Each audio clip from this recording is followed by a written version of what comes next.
Good day. The last 24 hours may signal the beginning of the end of Ukraine's Kherson counteroffensive. I say that because this appears to be the consensus view of many commentators. I have to say, overwhelmingly Russian commentators who have been following this battle and who have been reporting upon it with minute detail, thus making it possible for me to make these programs. Anyway, their view seems to be that the situation on the battlefronts in Kherson region has now essentially quietened. The Ukrainian forces appear to have exhausted themselves.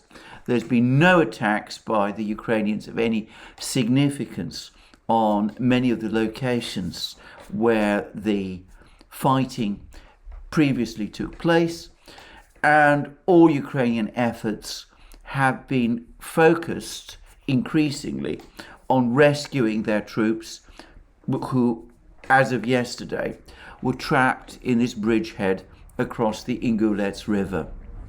Now, if you remember, if those of you who follow these programs remember, yesterday the situation appeared to have taken a dramatic turn. The Russians had destroyed the three pontoon bridges that the Ukrainians had built across the Ingulets River, through which their forces south of the Ingulets River in this bridgehead were being supplied and reinforced, and across which the troops, the Ukrainian troops who were supposed to be advancing on Novaya Kharkova, this place where the dam with its very famous bridges is located. It was across these three pontoon bridges that this force was crossing the Ingulets River before it supposedly broke through this bridgehead and advanced on Novaya Kharkova. I'll come to the viability of this plan shortly. But anyway, the Russians destroyed all three of these bridgeheads, and then they sent a force to which crossed the Ingulets River onto the northern bank, and for a certain number of hours, the Ukrainian forces south of the Ingulets River in the bridgehead were cut off from resupply and reinforcement and were surrounded. So Ukraine responded by rushing all the reserves it had to try to rescue these troops, and they carried out another crossing of the Ingulets River in another place, very close to this bridgehead. There was much more fighting. Then the Russians, as it turns out, subsequently pulled their forces back from the area that they advanced north of the Ingulets River. They pulled back, and the Ukrainians were able to reconnect with their troops in the bridgehead and build another pontoon bridge. Now, on the face of it, that looks like a Ukrainian success, except, of course, it's turned out that it wasn't. There's been much speculation over the last couple of days about Russian tactics in connection with this bridgehead. If you remember, a couple of weeks ago, there was that long article in the US Marine Corps magazine by a US Marine Corps officer who went by the name of Marinus, in which he said that the Russians have a habit of appearing to withdraw from particular locations. They then lure the Ukrainians into those locations, and then they're able to destroy the Ukrainian troops who advance into these locations with massive artillery shelling. Well, it seems increasingly that this is the Russian tactic, or has been the Russian tactic up to now, with this Ukrainian bridgehead across the Ingulets River.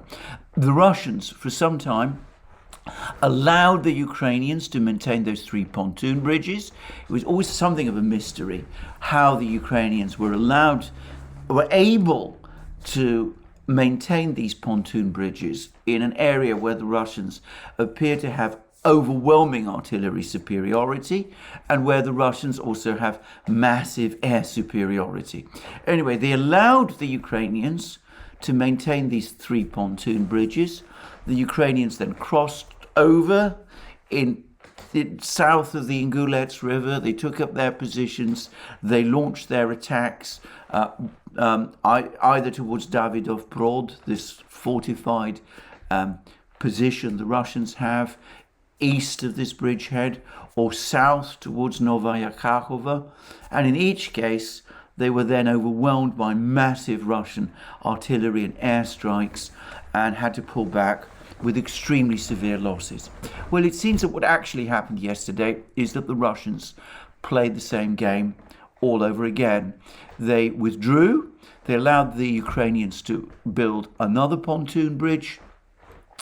The Ukrainians sent more troops across this pontoon bridge into this bridgehead, and those remaining Ukrainian troops were again heavily shelled and attacked by the Russians with their artillery and their air force. And the latest reports that I'm now getting is that the Russians have apparently tired of this game.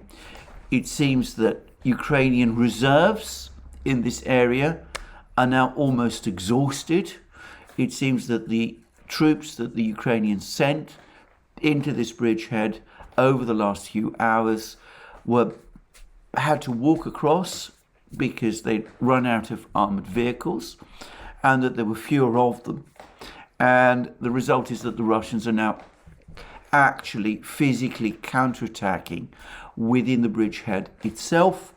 And reports that I've seen from Russian commentators predict that unless the Ukrainians make the decision to pull their troops back across the Ingulets River, back to the northern bank, in other words, unless the Ukrainians abandon this bridgehead, then the Ukrainian forces in this bridgehead will be destroyed within the next few days. So it looks increasingly like a debacle, and it looks as if this area, this bridgehead, actually amounted to a fire trap that the Russians deliberately created for the Ukrainians. I have to say, I find all this very surprising. I didn't know, not being somebody with military experience, that soldiers could plan and calculate and carry out these things. I'd have thought that this kind of very mobile defense requires a very high degree of skill. It seems the Russians, at least some Russian military units, possess this. I believe, by the way, that the Russian forces defending, fighting the Ukrainians in this bridgehead area are a mix of Donbass militia, but also paratroopers from the regular Russian army, who are Russia's best troops and who presumably have the kind of tactical skills to be able to play this game of cat and mouse. But anyway, regardless, it does seem as if the Russians do have these skills and have been using them to deadly effect in this bridgehead.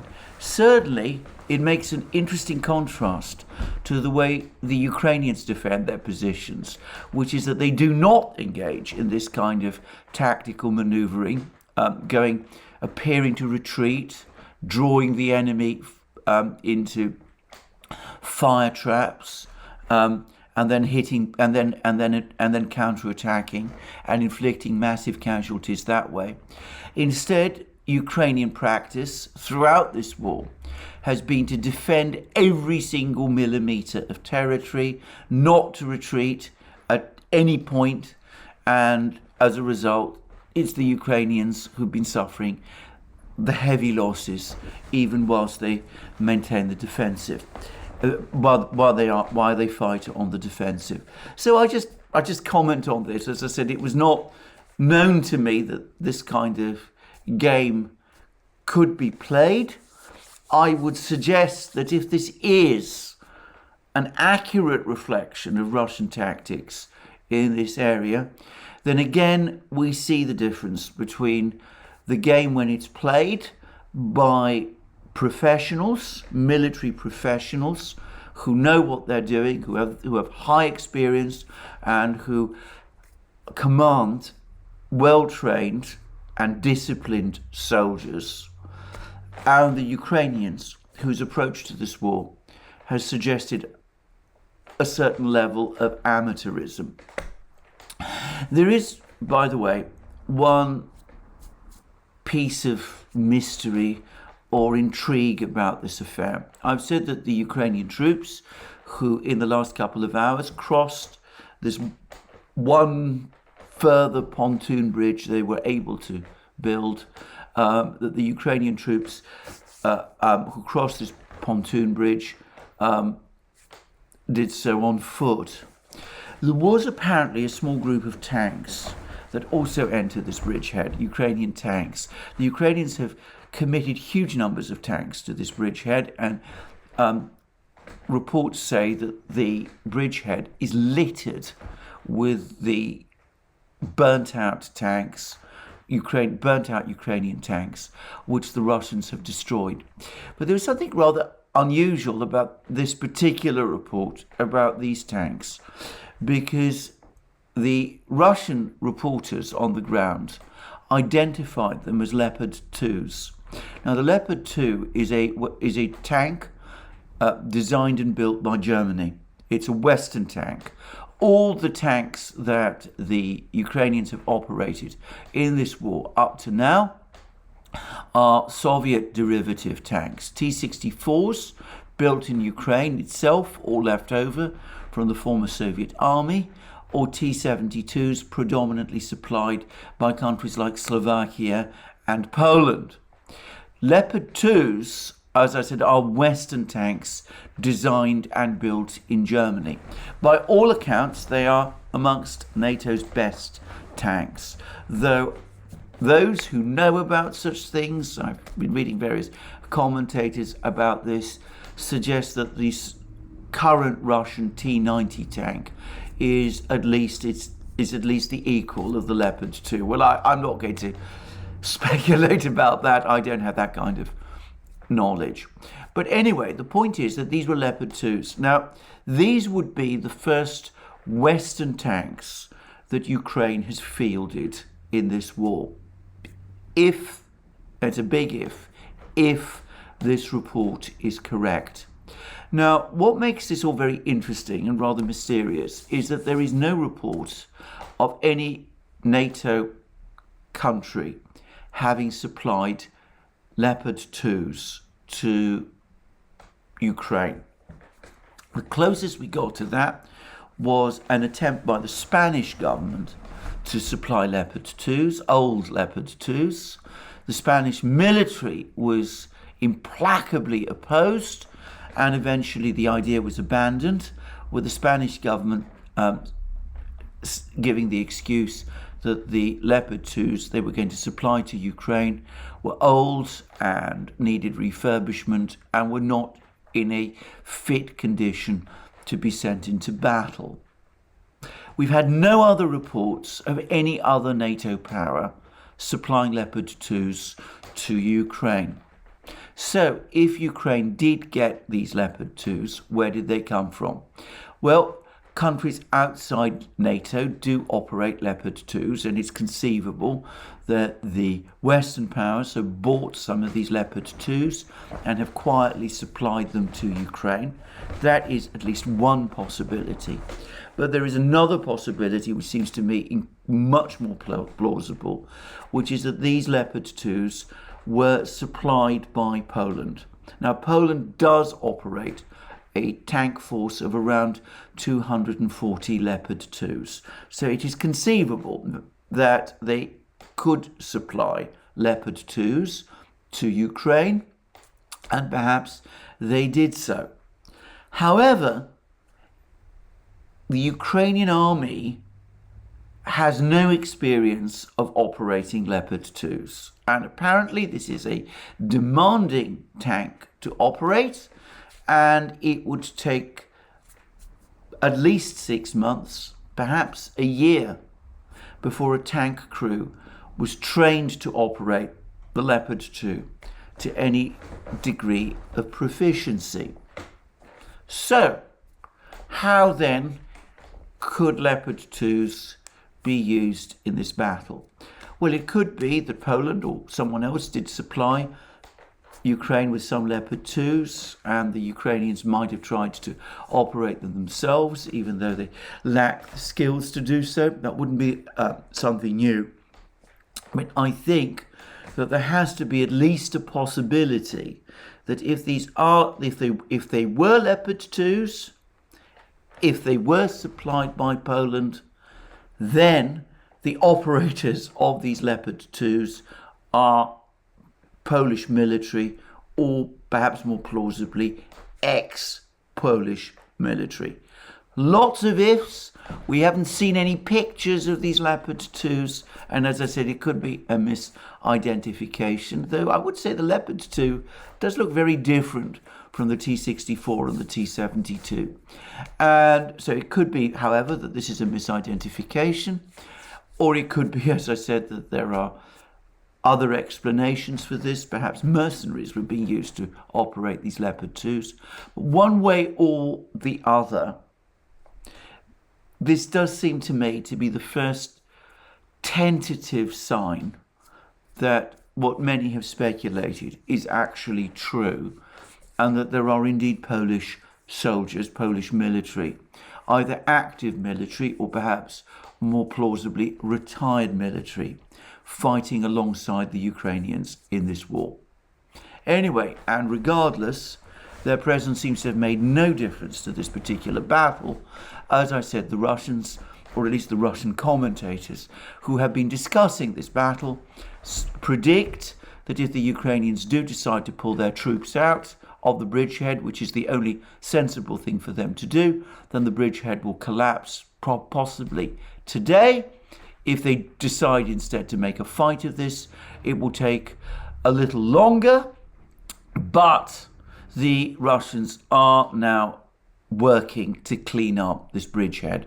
And one commentator said that the bridgehead has turned into a cemetery with hundreds of dead Ukrainian bodies, and of course with these burnt out tanks and armoured vehicles littering the battlefield. So that seems to be the situation with this bridgehead. Now, I will say this: if this bridgehead is cleared, it hasn't been yet, then that will mean that the Ukrainians will have been thrown back to their start lines in every point where they launched their counteroffensive. Now, from what I can glean, there were no Ukrainian advances of any significance anywhere else, no Ukrainian attacks of any significance anywhere else across the Kherson front lines. So the evidence suggests that the offensive has now indeed run out of steam, and there are even suggestions that the situation might have prepared the ground for the Russians to launch some sort of counterattack, presumably towards Nikolaev. But I will leave that for a later discussion. We'll see whether it even takes place. Now, was this plan to advance across this bridgehead to Novaya Kakhova ever possible? Now, the Moon of Alabama, Bernhardt, who is a former tank officer, says that it was an impossible plan.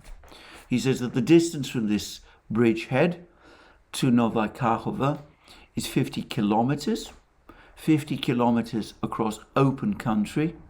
There are very few settlements there.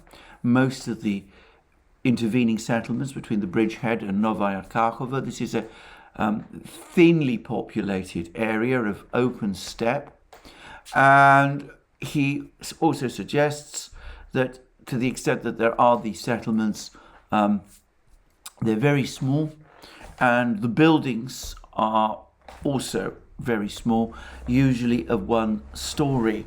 That would suggest that they are the wooden izbas or large cottages characteristic of Russian and Ukrainian villages.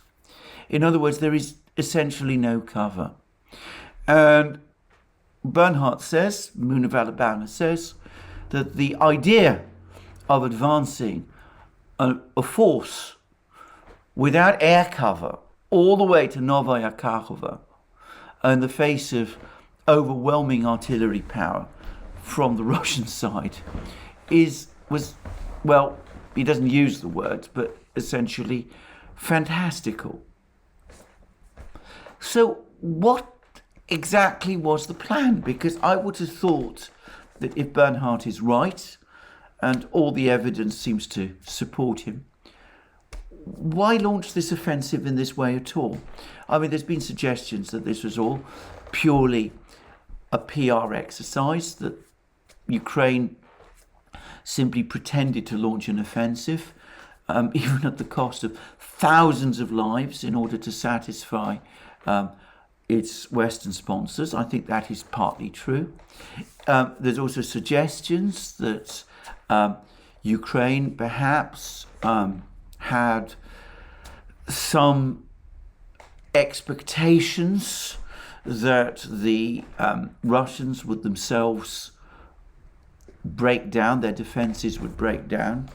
There's a curious report which suggests that the entire offensive was predicated on an American study from 2017, which suggested that Russian battalion groups lack situational awareness, don't necessarily detect well attackers, and therefore it's possible to take them by surprise, and that the Ukrainians were hoping that this was true, gambling that this was true, and that they thought that by attacking in multiple places all at the same time, the Russian line would somehow break, because the Russians would be overwhelmed, because they would be facing attacks from all kinds of directions, and that they wouldn't know how to respond.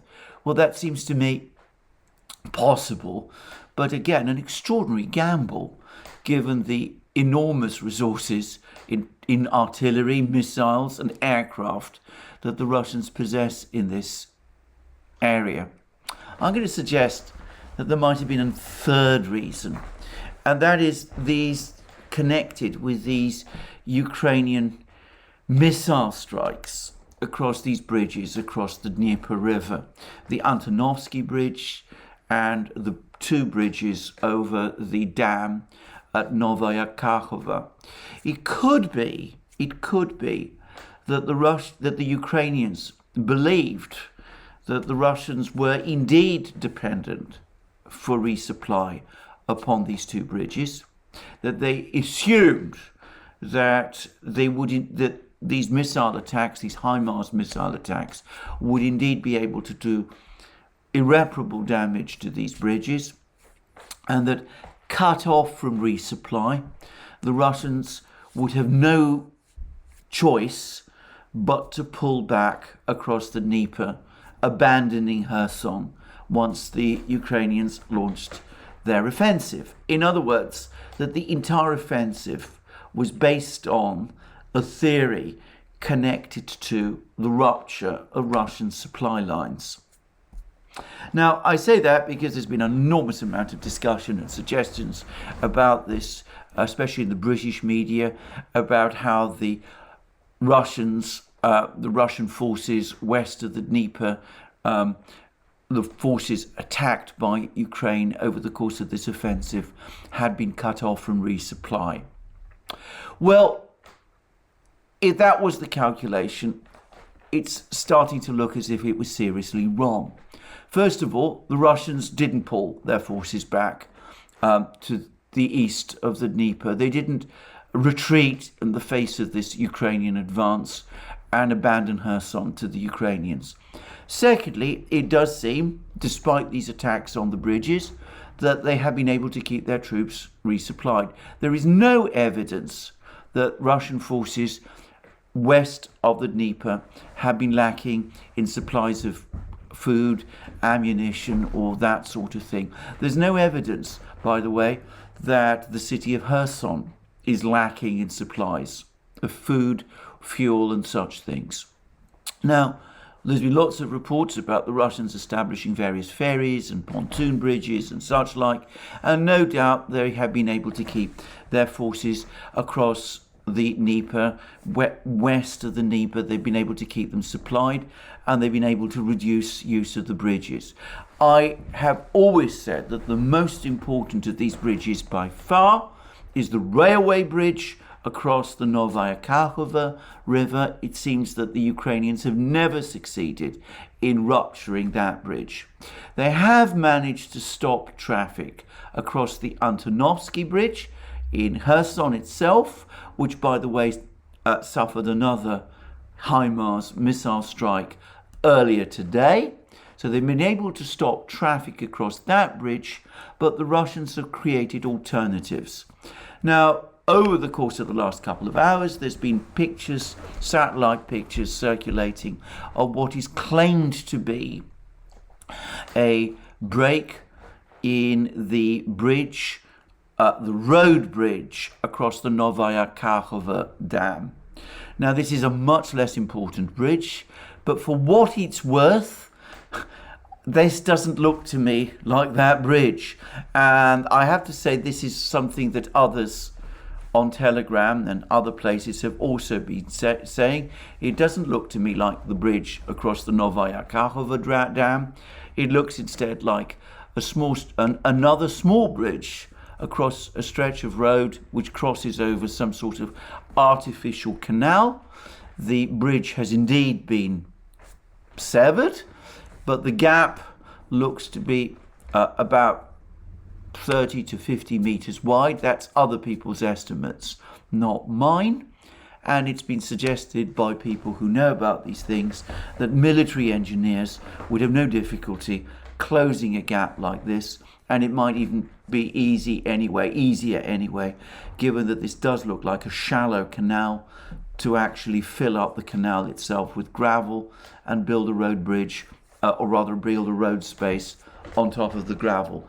But anyway, whatever. Maybe I'm wrong. Maybe it is the Novaya Kakhovka Dam bridge, but it doesn't look like that to me. But maybe I'm wrong about that. If I'm wrong, people are welcome to come back and correct me. But one way or the other, these attacks on the bridges don't seem to have achieved the effect that the Ukrainians expected. Or so I think. The Russians haven't been cut off from resupply, and their troops have stood and fought. There's been no retreat, and the Ukrainian forces, instead of simply marching into Kherson city, which is perhaps what they expected, have been driven back with enormous losses. That could be an explanation for this battle. Who knows? But anyway, I throw it out as my suggestion. Now, there is another peculiarity about this, because even though these rocket attacks on these bridges across the Dnieper were supposed to support an offensive, which looks like it's essentially failed. Perhaps the Ukrainians have some extra tricks up their sleeve that they're going to pull, but at the moment it doesn't look as if it's going to succeed or even continue. Despite that, the Ukrainians are continuing to launch missiles against these bridges, the Novaya Kakhovka bridges and the Antonovsky bridge. In other words, they're continuing with these attacks. Perhaps they intend to resume this offensive later. Perhaps they still haven't fully given up on the plan. Perhaps they're going to rush more reinforcements to try and keep the momentum of this offensive going. Though why, in that case, they expect the outcome to be any different from what it was over the last few days, I simply don't know.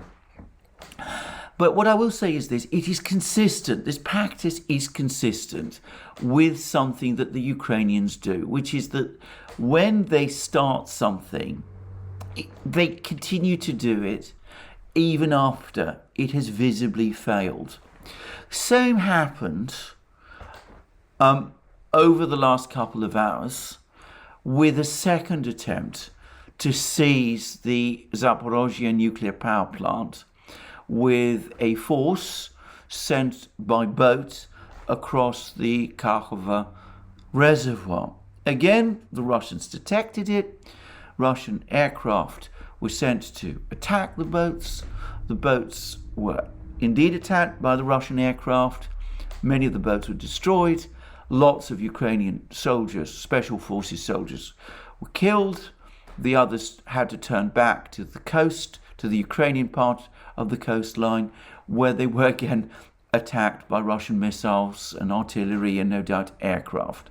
So it was another failure. But that, of course, simply repeats the failure of what was attempted just shortly before. And if this reminds you of something, it reminds me of something, and that is those repeated helicopter flights by the Ukrainians to the Azovstal steelworks during the fighting in Mariupol. The Ukrainians sent helicopters after helicopter to the Azovstal steelworks.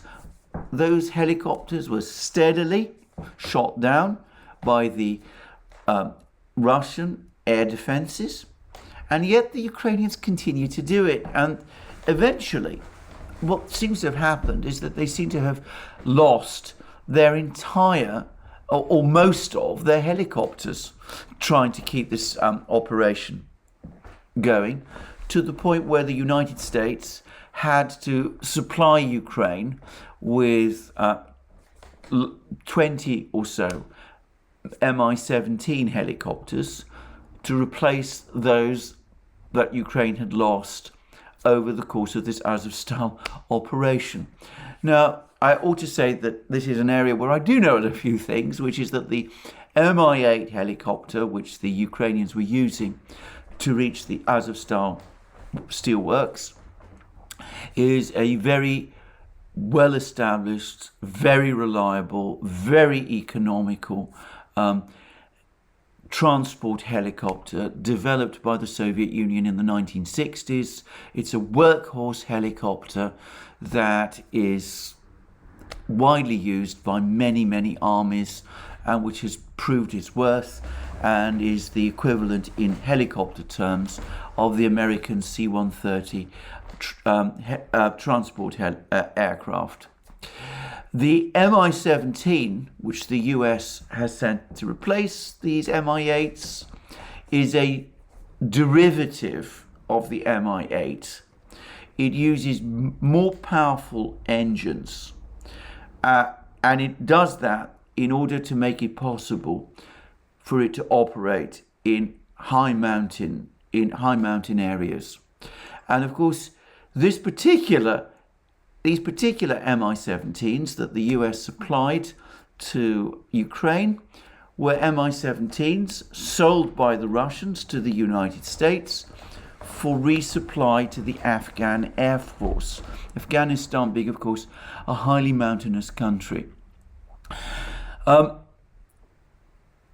They were instead, as we've seen, supplied to the Ukrainians, but Ukraine is not a mountainous country. There are no significant mountains anywhere in Ukraine.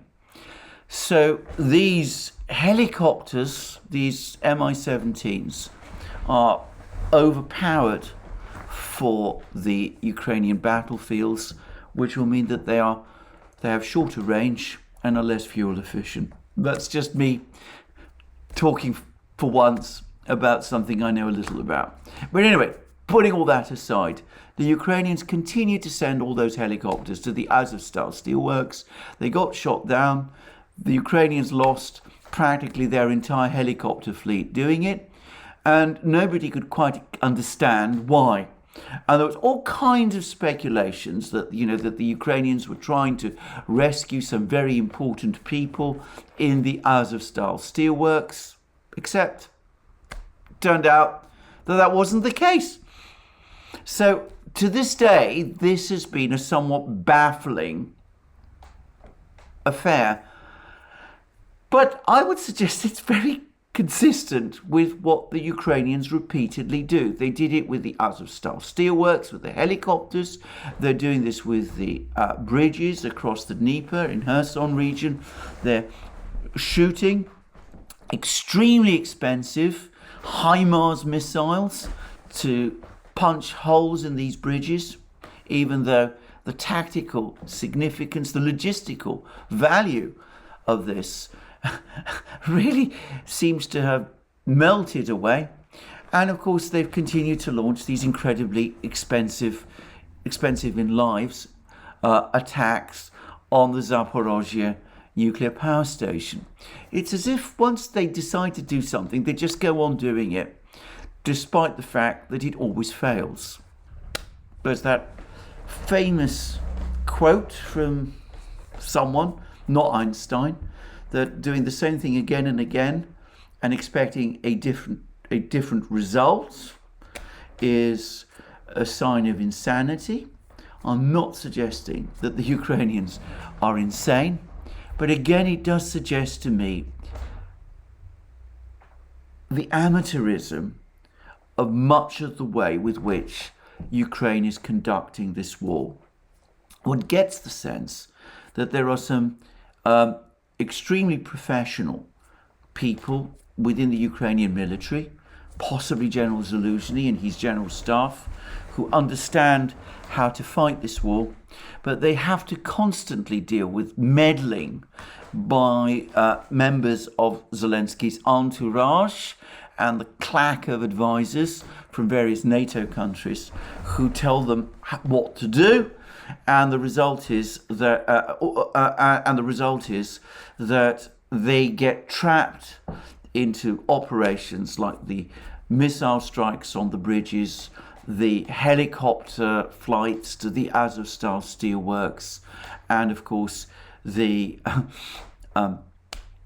attacks on the Zaporozhye nuclear power station, all of which really have no possible chance of success and are just throwing away valuable equipment and valuable lives to no useful purpose. Well, that's the situation on Kherson region to the extent that I can understand it. Now, on the other side, in the main battlefields which remain in Donbass, I think we now have a high degree of clarity about what is going on. Firstly, we're now seeing clear evidence of the deployment of this force that had been gathering in Rostov region. It was referred to by many people as the Third Corps. It seems its correct title is the Third Army, and it is technically falls under the jurisdiction of the Donetsk militia. And it is clearly made up of volunteers trained to Russian regular army standards, and equipped to regular Russian army standards, but it is going to be committed to the fighting in Donbass.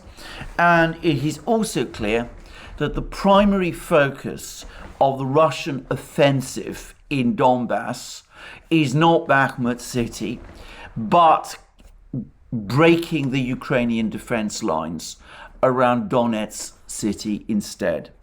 If you take your mind back a couple of months, there was this period when the battle lines in Donbass seemed to be quiescent, whilst the fighting was all concentrated on the attempts to clear and capture Mariupol.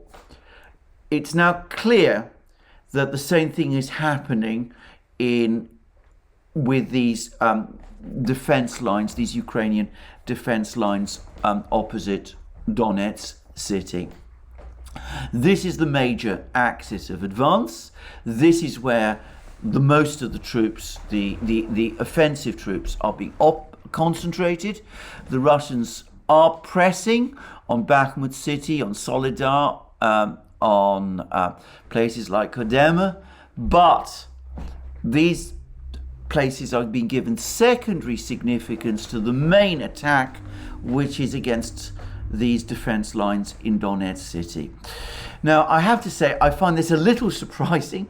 I would have thought that a faster result would have been achieved by capturing Bakhmut, but I'm not the commander-in-chief. I don't have a full understanding of Russian strategy. As I've said so many times, I'm not a military person, so I don't fully grasp all the details here. And I suspect also politics have played a significant role in all of this, that in fact the political imperative of ending the shelling of Donetsk city has to some extent influenced the course of operations in Donbass. Anyway, the long and the short of this is that we are probably over the next couple of days going to start to see the gradual breakdown of Ukrainian defenses opposite Donetsk city. Though the Ukrainians refuse to admit the fact, there's no doubt at all that they've lost Pesky. It seems that a regular Russian infantry division, assault division, has now been deployed and is finishing off the fighting in the other village of Marinka. And with the deployment of forces from this Third Army, I suspect that the Russians will very soon be deploying this very large force. We don't quite know how large, 15,000, 40,000, 60,000, whatever it is, to clear, to encircle Avdiivka, the main fortified area the Ukrainians possess opposite Donetsk city, and that once they've done that, as I said, the battle for Donetsk and its suburbs will be all over, and the Russians will then be in a position to clean up in Bakhmut and ultimately Slavyansk and Kramatorsk. So that's, it seems to me, clear, becoming increasingly clear now.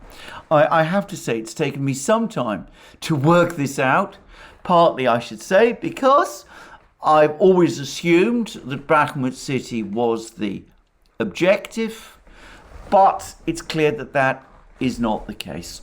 Well, we will see how this works out. I will keep you updated over the next few days, and in my next program I will no doubt also be touching on the situation in Europe, where we've now had big protests in Prague and we've had a very interesting opinion poll from Germany. But this video has now been going on for 40 plus minutes, and I think it's a good point to stop. So this is me for the day. Remember, you can find us on other platforms, Locals, Rumble, BitChute, ODYSEE and Telegram. You can support us via Patreon and Subscribestar. Don't forget to come to our shop where we have all sorts of amazing things for you. And last but not least, please check your subscription to this channel